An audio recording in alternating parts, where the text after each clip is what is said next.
It began in a quiet town just outside Atlanta, where the streets were lined with oak trees that shed their leaves in shades of burnt orange every October.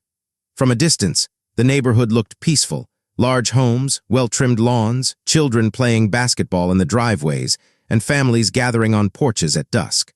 But behind one of those polished doors, the life of a couple who once seemed unbreakable was beginning to crack in ways no one could have imagined. Marcia Owens was the kind of woman people described as strong without really knowing what that meant. She had a calm voice, a presence that filled the room without her saying much. A proud black woman in her late 30s, she had worked hard for everything she had.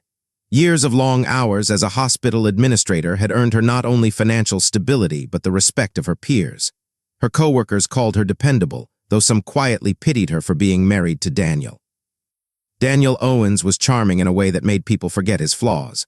A tall, well-spoken man with easy confidence, he worked in real estate, selling luxury homes to people who reminded him of the man he always wanted to be. He liked nice cars, expensive watches, and attention, especially the kind that came from women. To outsiders, he and Marcia were a picture-perfect couple. Two successful professionals with a beautiful suburban home and an 8-year-old son who adored them both. But those who had seen them up close could feel the quiet tension that hung between them. In the beginning, their love had been real. They met in college. She was the serious one, he was the funny one. He made her laugh when she didn't want to, and she grounded him when his life felt too loose.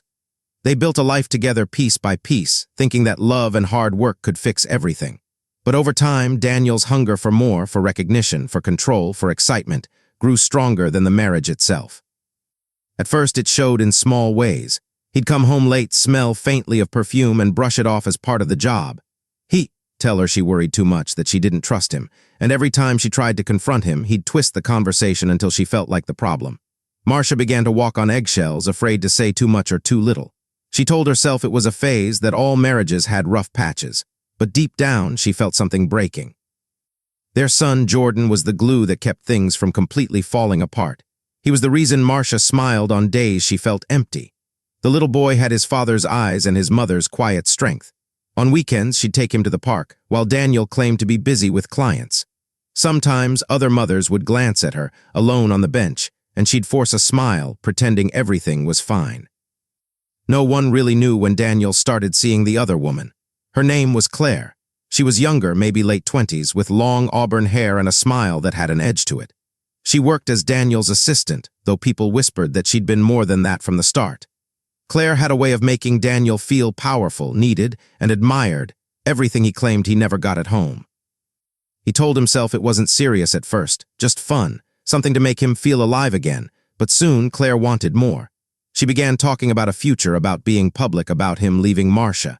And Daniel, drunk on the illusion of control, started believing he could have it all. He began to treat Marcia differently, not with anger, but with distance. Every conversation became mechanical, every touch rehearsed. The man who once called her "my peace" now made her feel like a stranger in her own home. By spring, Marcia couldn't ignore it anymore. One night while folding laundry, she found a receipt in Daniel's jacket pocket from a boutique hotel downtown. The date matched a night he said he'd been working late. Her hands shook as she held the paper. It wasn't just the betrayal. It was the confirmation of everything she already knew but hadn't wanted to face. That the man she built her life with had already left her long before he packed a single bag. Still, she tried to save what was left. She suggested counseling, begged him to talk, to be honest. But Daniel had already chosen his side. He told her he wanted out, said it calmly, like he was ordering dinner. He claimed he needed space, that they had grown apart. Words so practiced they almost sounded polite. And when she didn't cry right away, he looked nearly offended, as if her silence was more insulting than her pain. The divorce papers came 2 weeks later.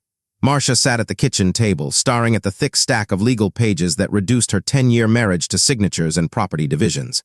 The house she'd decorated, the memories she'd built, all boiled down to numbers and lines on a page. The worst part wasn't even the divorce, it was the rumors she heard soon after. Daniel had been seen around town with Claire, that they were together, openly.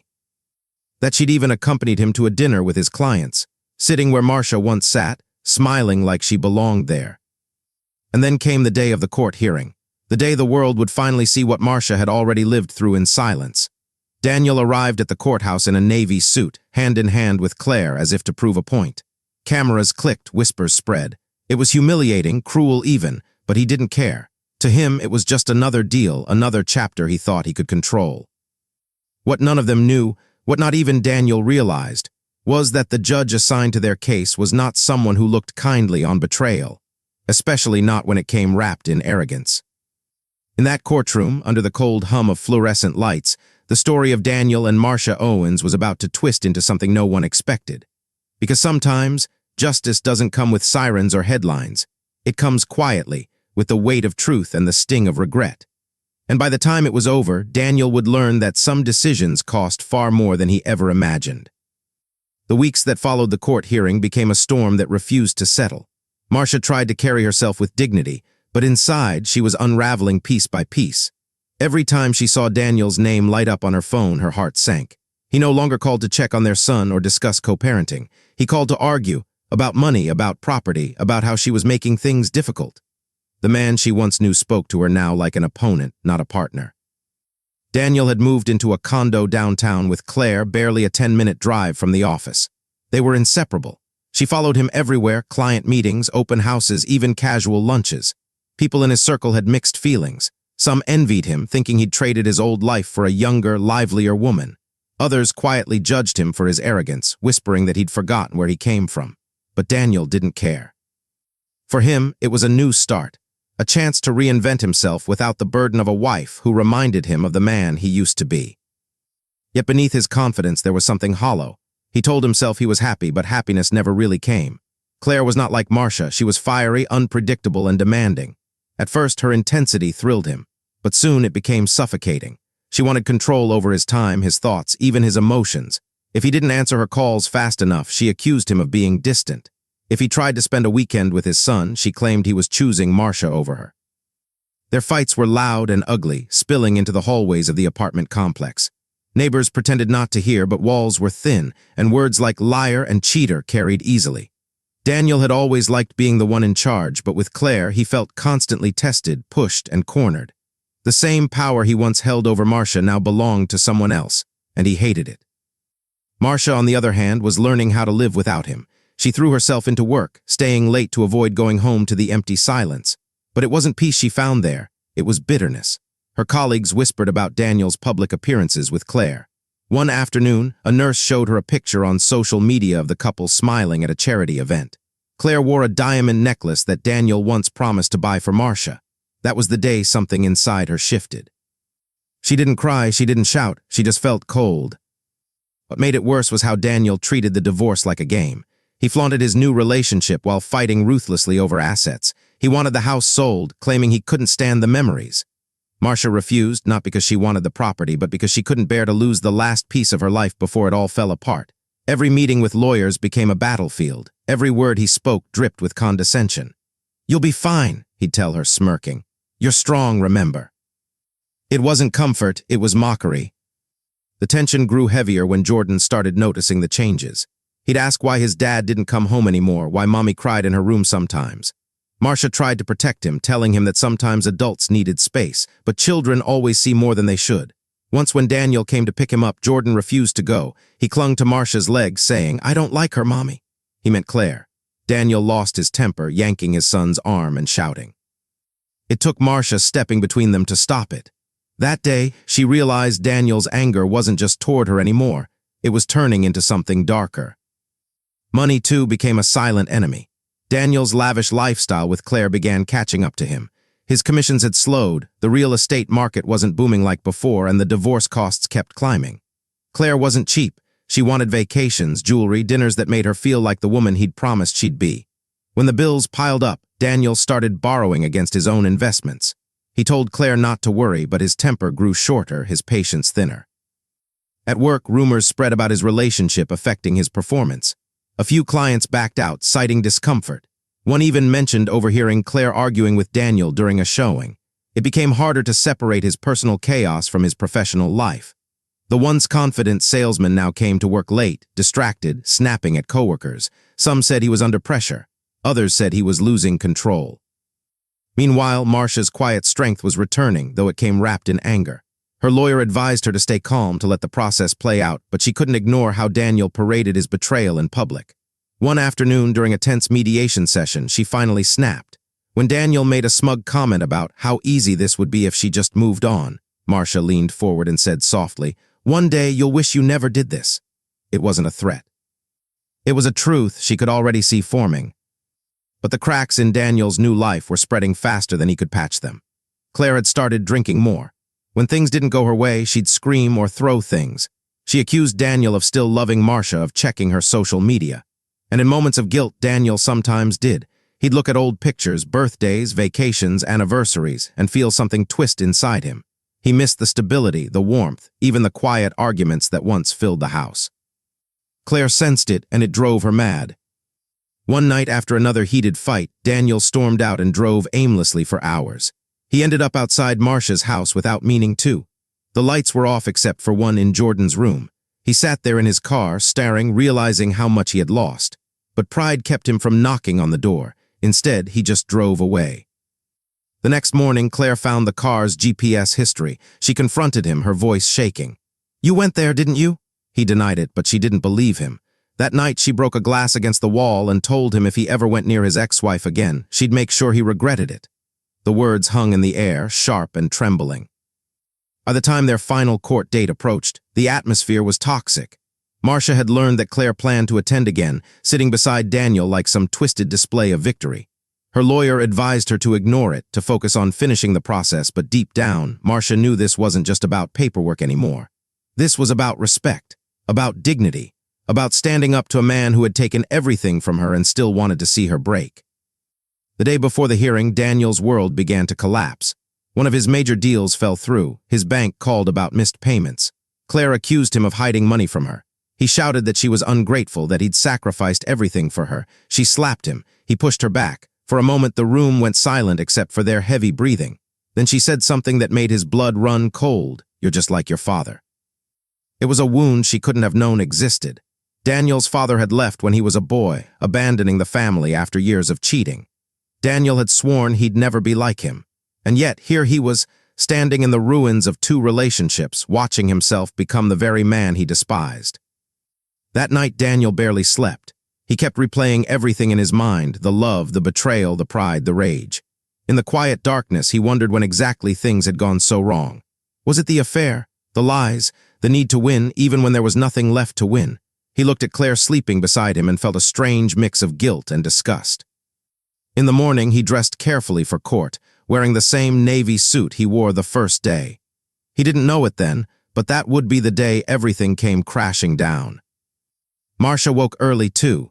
She stood in front of the mirror, smoothing her hair, her heart beating slow but heavy. She wasn't the same woman she'd been months ago. There was no more pleading, no more waiting for apologies. Whatever happened in that courtroom, she was ready. As they both prepared to face each other again, the air seemed to hum with something unseen, like a storm that had been building for too long. The tension wasn't just between two people anymore. It was between every lie ever told, every moment of humiliation, every ounce of love that had turned to hate. And as the courthouse doors opened that morning, no one yet knew that this was the day the past would finally catch up to Daniel Owens, and that the judge waiting inside would do more than just decide a divorce. He would deliver a reckoning neither Daniel nor Claire could have ever imagined. The morning of the final court hearing felt colder than usual, though the sun was out. The air carried that sharp, heavy stillness that comes before something breaks. Marcia arrived early, her hands gripping a small folder against her chest. Inside it were the last documents, her freedom on paper. She took a seat near the front, calm but guarded. Every heartbeat felt like a countdown. When Daniel walked in, the atmosphere shifted. He wore his usual confident smile, but it was tight, forced. His jaw twitched slightly, betraying the tension under his polished surface, and beside him, like a shadow, was Claire. Her heels clicked against the tile as she entered, chin lifted high, eyes scanning the room with defiance. She wanted to be seen. She wanted Marcia to know she had won.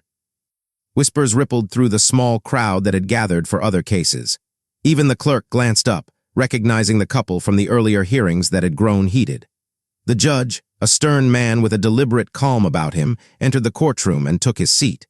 His name was Judge Thompson, a man known for fairness but also for having little patience for disrespect. From the moment the proceedings began, the tension was unbearable. Daniel's lawyer spoke first, presenting documents about property division. Marcia's attorney responded calmly, but the words were little more than background noise. Everyone could feel the personal battle beneath the legal one. Daniel couldn't stop glancing at Marcia, her stillness, her restraint. It unnerved him. He expected her to crack, to lash out, to show pain, but she didn't. And that silence, that quiet control, infuriated him more than any words could.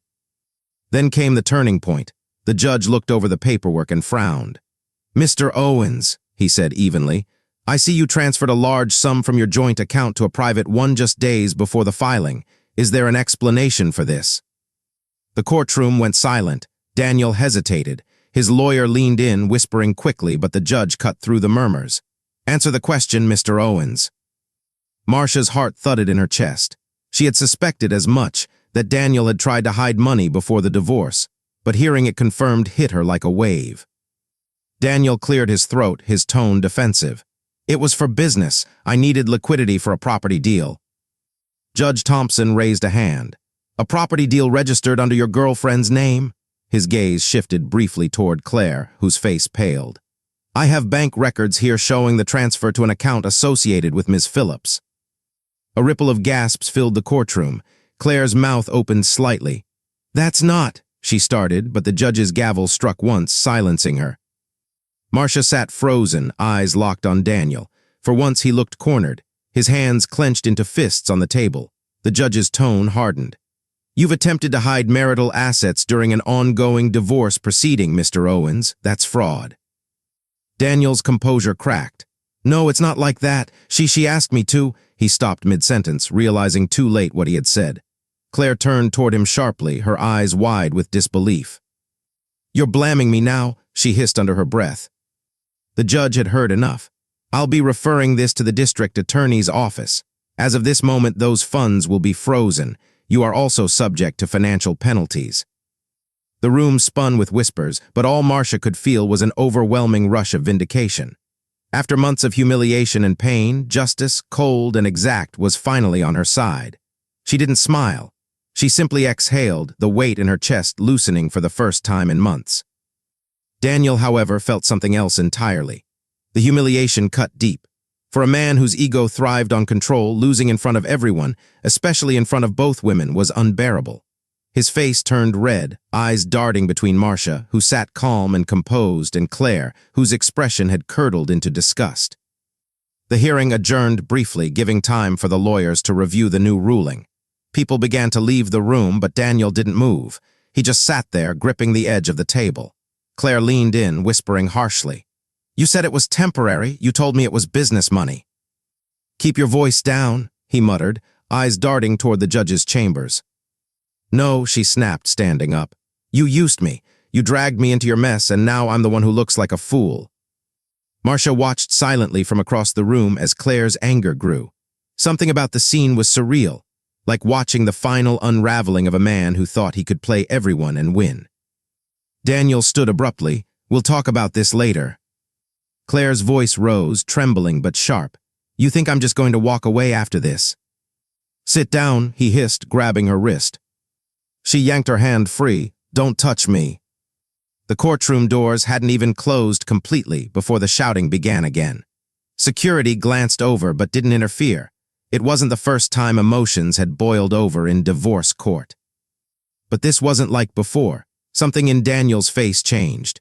A flicker of rage crossed his eyes, something primal and uncontrollable. He muttered something under his breath, something only Claire could hear, and then turned toward Marcia. Marcia rose from her seat, her lawyer urging her to leave, but Daniel's voice stopped her.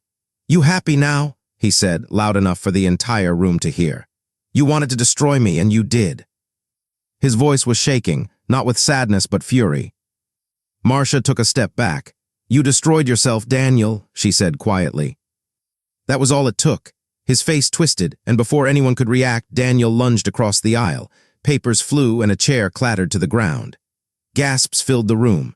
Marcia stumbled back as he grabbed her arm, shouting incoherently, words about betrayal, about money, about how she made him nothing. Claire screamed, trying to pull him away, but he shoved her back so hard she hit the bench behind her. The bailiff rushed forward, but it was chaos. Voices shouting, bodies moving, the gavel slamming repeatedly. Then came the breaking sound, glass, sharp and final. No one saw exactly when Daniel reached for the letter opener on the clerk's desk. Maybe it was an impulse, perhaps it was madness, but suddenly it was in his hand, glinting under the courthouse lights. "Daniel," someone yelled, "put it down." For a split second he hesitated. His chest heaved. His eyes flickered between Marcia, trembling but defiant, and Claire, crying on the floor. His breathing was ragged, uneven. "Don't do this," Marcia whispered. Something in her voice broke through for a moment, just a moment. His hand shook, regret flashed in his eyes, but then the bailiff moved closer and panic snapped him back into that dark, reckless place. He swung. The sound of the blade hitting flesh was muffled by screams. Marcia fell backward, clutching her arm where blood bloomed through her sleeve. The bailiff tackled Daniel instantly, sending them both crashing to the ground. Papers scattered, people screamed. Claire was sobbing uncontrollably, hands covering her mouth. It was over in seconds, but those seconds stretched like an eternity. Daniel was dragged up, still shouting, fighting. "She ruined my life," he screamed as the bailiff pinned his arms behind him. His face was red, his eyes wild. The courtroom that once echoed with routine legal proceedings now reeked of fear, blood, and disbelief. Marcia sat trembling, her arm bleeding, the pain sharp but distant. She watched as Daniel was handcuffed and pulled away, shouting her name like it still meant something. Claire didn't look at him. She just stared at the floor, whispering, "Oh my God," over and over. Outside, sirens wailed. The courthouse doors flew open as police and paramedics rushed in. The judge returned to find chaos where order had been. Marcia was lifted to her feet, her lawyer holding her steady as they led her out. Daniel's voice echoed faintly down the hallway, hoarse, desperate, cracking. It wasn't supposed to be like this. But it was.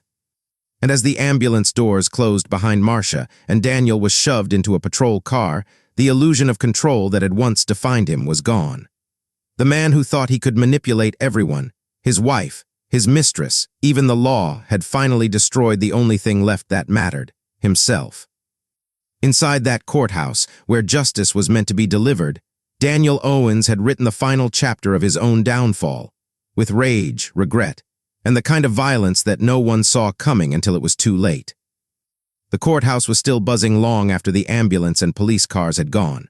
Reporters were outside, cameras flashing, their voices rising with speculation. They didn't know all the details yet, only that a domestic dispute inside a courtroom had turned violent. For a town like this, where drama usually stayed behind closed doors, it was a scandal that would be remembered for years.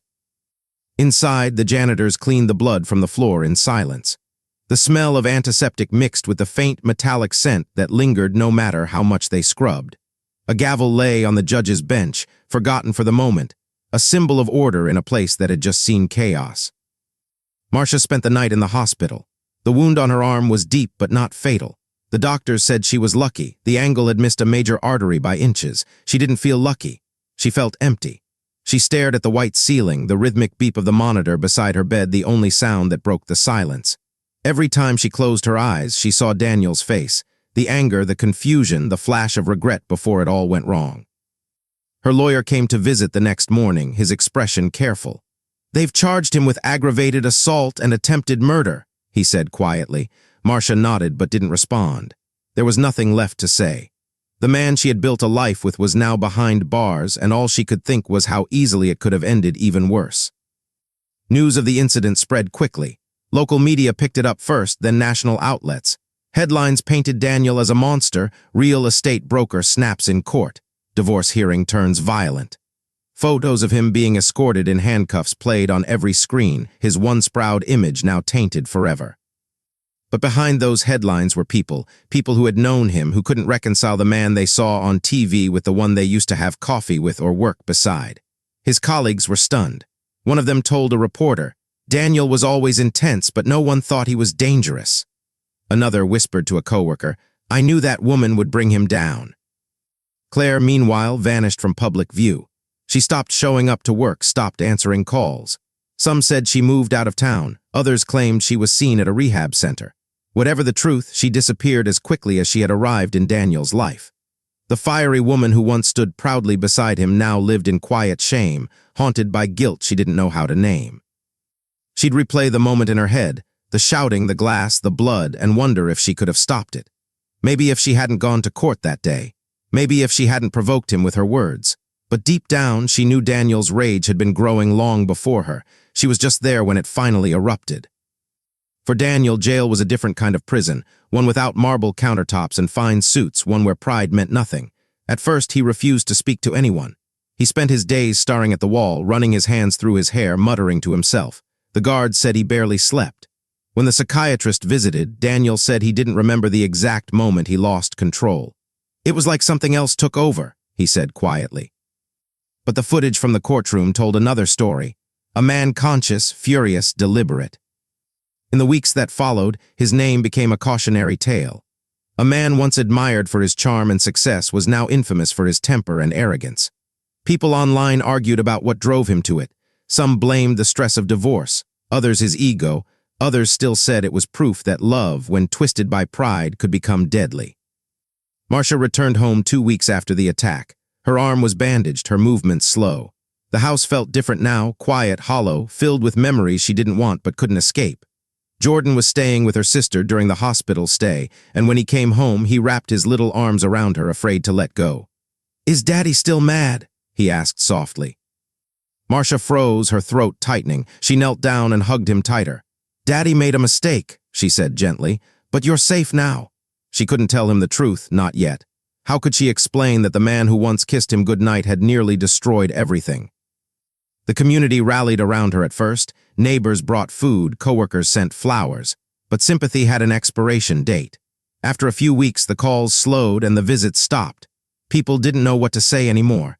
They pitied her, yes, but they also wanted distance from the ugliness of it all. Marcia spent a lot of time alone, replaying the years that led to that moment in court. She wondered if she'd missed the signs, if there was a moment she could have stopped the spiral. But guilt was a heavy thing. It didn't care about logic. It just sat in her chest, reminding her that love can sometimes blind even the strongest people. Meanwhile, the trial loomed closer. Daniel's lawyers argued that he had snapped under emotional distress, that he wasn't in his right mind. The prosecution countered with evidence of months of manipulation, financial deceit, and verbal abuse. The judge, Judge Thompson, the same man who had witnessed it all, maintained a cold, professional distance, though everyone knew the case weighed on him. When the verdict finally came months later, it wasn't a surprise. Daniel Owens was found guilty of attempted murder and sentenced to 20 years in prison. There was no applause in the courtroom, no satisfaction. Just a heavy silence that felt like the closing of a long, painful chapter. Marcia didn't attend the sentencing. She couldn't. She told her lawyer to inform her when it was over. That day, she went to the park with Jordan instead. They sat on the same bench they used to before everything fell apart. The air was crisp, and the leaves had begun to turn again, the same season when it all started. Jordan laughed as he chased pigeons, his laughter bright against the gray sky. For the first time in months, Marcia smiled. It wasn't happiness exactly, it was something quieter. Relief, maybe, survival. In the following months, life began to find its rhythm again. She returned to work slowly, focused on raising her son. The house felt less haunted. The nightmares faded, though sometimes, late at night, she'd still wake up with Daniel's voice echoing in her mind. She'd take a deep breath, remind herself that it was over, and go back to sleep. The town eventually moved on, too. The story that once dominated every headline became just another tragedy people whispered about occasionally. But for those who knew them, those who had seen the rise and fall of Daniel and Marcia Owens, it remained a painful reminder of how easily love can turn to hatred, how quickly pride can destroy everything it touches. Claire resurfaced a year later, quietly working in another city. She never spoke publicly about what happened. Those who met her said she seemed different, subdued, distant, older somehow. She told one coworker that she no longer believed in perfect men. Daniel adjusted to prison life slowly. The arrogance faded, replaced by silence. He read books, attended therapy sessions, and sometimes wrote letters that he never sent. In one of them, found years later, he wrote, "I thought control meant power, but I lost everything because I couldn't let go." For Marcia, healing was not about forgetting. It was about forgiving herself for not seeing the storm sooner. She never hated him, not completely. Somewhere deep down, she pitied him, the man who had everything and threw it all away because he couldn't bear to lose. In the end, justice was served, but the cost was immeasurable. The scars, physical and emotional, would stay. The house would always feel a little emptier. But life, slow and steady, began to grow again in the quiet spaces where pain once lived. And in that quiet, Marcia finally understood something that years of love and heartbreak had never taught her. That sometimes the greatest act of strength isn't holding on. It's walking away before the fire burns everything you've built to ash. Months passed, then years. The frenzy that had once surrounded the Owens case slowly faded into the background noise of other scandals, other tragedies. Yet for those who had lived through it, for those who had felt the heat of its consequences, it never truly disappeared. Some wounds, after all, are too deep to heal completely. They simply scar over, a reminder of what was lost and what could never return. Daniel Owens remained behind bars, serving out his 20-year sentence in a state penitentiary far from the city where his name had once commanded respect.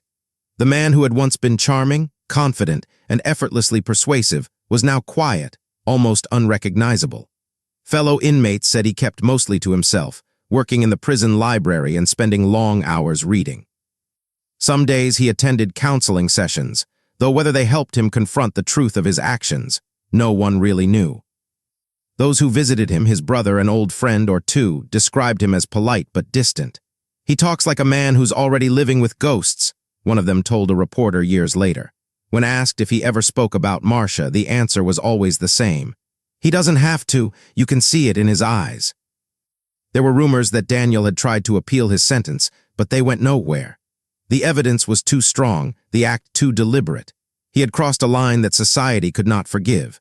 In the end, his fate became less about punishment and more about isolation, a slow unraveling of a man who once believed he could control everything, including love. Marcia's life, meanwhile, rebuilt itself in quiet, deliberate steps. She sold the house she and Daniel once shared, moved to a smaller town, and took a job with a nonprofit organization that helped survivors of domestic violence. It wasn't an easy decision. It meant revisiting her trauma every day, but it also gave her purpose. For the first time in years, she felt like her pain could mean something, that maybe her survival could help someone else find theirs. Her son, Jordan, grew up with only vague memories of the day that changed their lives. Marcia never hid the truth, but she told it gently with care. She explained that his father had been a man who let anger win over love, and that choices, good or bad, shape who we become. Jordan listened quietly, never judging, only asking, "Do you still miss him?" Marcia would pause each time before answering. "I miss who I thought he was," she'd say, and that perhaps was the most honest thing she could offer. Claire remained something of an enigma. After resurfacing in another city, she lived quietly, avoiding publicity. She was seen volunteering occasionally, working low-profile jobs and keeping to herself.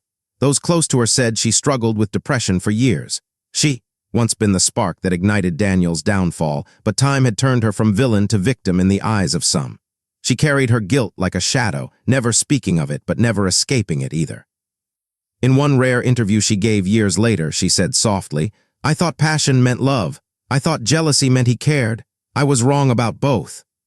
The interviewer described her expression as haunted, as though she were still trying to make peace with a ghost that refused to let go. The trial itself became a touchstone in legal discussions about emotional abuse, domestic violence, and how the justice system responds to crimes of passion. For months, talk shows and opinion pieces debated the question of responsibility. Was Daniel's breakdown purely personal, or was it the symptom of something larger? Some argued that societal pressure on men to appear strong and dominant contributed to his collapse. Others said that no amount of emotional strain could justify violence. The truth, as always, lay somewhere in between. The Owens case forced the public to confront uncomfortable truths about relationships, the power dynamics that simmer beneath the surface, the quiet control disguised as affection, and the way love can curdle into possession when boundaries are ignored. It exposed how the appearance of perfection often hides dysfunction, and how pride, more than hatred, can destroy a family from the inside out. In the months following the verdict, support groups and advocacy organizations saw a surge in membership. People began talking more openly about psychological manipulation, gaslighting, and coercive control. For every woman who watched Marcia's story unfold, there was a moment of recognition, an uneasy acknowledgement that what happened to her could happen to anyone. The media, for its part, eventually shifted focus. The sensationalism faded, replaced by documentaries and retrospectives years later that painted a more complex portrait. No longer just a crime of passion, the Owens case came to represent something far deeper. The slow erosion of humanity that occurs when ego, fear, and love twist into something toxic. Justice in the legal sense had been served. Daniel paid the price society demanded, but whether moral justice was achieved, that was more complicated. What punishment could balance the loss of innocence, the psychological scars, the years of fear and regret? The law could imprison a man, but it couldn't undo what had been done. Marcia's strength became a quiet legacy. She never sought fame, but her story inspired others to speak. She appeared occasionally at local events, advocating for awareness, but never as a victim, always as a survivor. "It's not about what was taken from me," she once said in a speech. "It's about what I chose to rebuild." Her words resonated far beyond the walls of that community center. They became a reminder that survival is not simply endurance, it's transformation. As time went on, the Owens case became something of a cautionary tale, a modern tragedy about control, pride, and the illusion of power. It showed how easily people can lose themselves when they start treating love like ownership, and how even ordinary lives can spiral into horror when emotions go unchecked. The broader societal reflection was sobering. The story revealed not just one man's downfall, but a mirror to collective behavior, the small cruelties we normalize, the silences we excuse, the ways we fail to recognize manipulation until it's too late. It made people ask difficult questions. How well do we really know the ones we love? How often do we confuse fear for loyalty, anger for passion, or control for care? In its quiet conclusion, the case served as both a warning and a lesson. Love, power, and morality are fragile threads in the fabric of human nature. Pull one too tightly, and the whole weave begins to tear. Years later, when Daniel was finally eligible for parole, the board denied it. Their reasoning was brief. The inmate expresses remorse but lacks full insight into the harm caused. It was a formal way of saying that time alone hadn't undone the damage inside him. Marcia never reacted publicly to the news. She had moved beyond him long ago, her life a testament to endurance, not revenge. By then, Jordan was preparing for college, a young man shaped by both the tragedy of his past and the resilience of his mother. In the final analysis, the Owens case was not just about crime or punishment. It was about human weakness, the way desire, pride, and fear can blur moral lines until right and wrong become indistinguishable. It was about how justice, while necessary, can never truly restore what has been broken. And it was about survival, the quiet, stubborn persistence of those left behind to rebuild from the wreckage. If there was a message to be drawn, it was this: that no life is immune to darkness, no relationship so strong that it cannot fracture under pressure. The measure of a person and of a society lies not in its ability to avoid tragedy, but in its willingness to confront it, learn from it, and choose compassion over control. In the end, justice was not a verdict. It was a process, a collective reckoning. And though the world eventually forgot the headlines, the lessons endured. Love without respect is possession, power without empathy is destruction, and forgiveness, no matter how fragile, is the only thing that allows the human heart to begin again.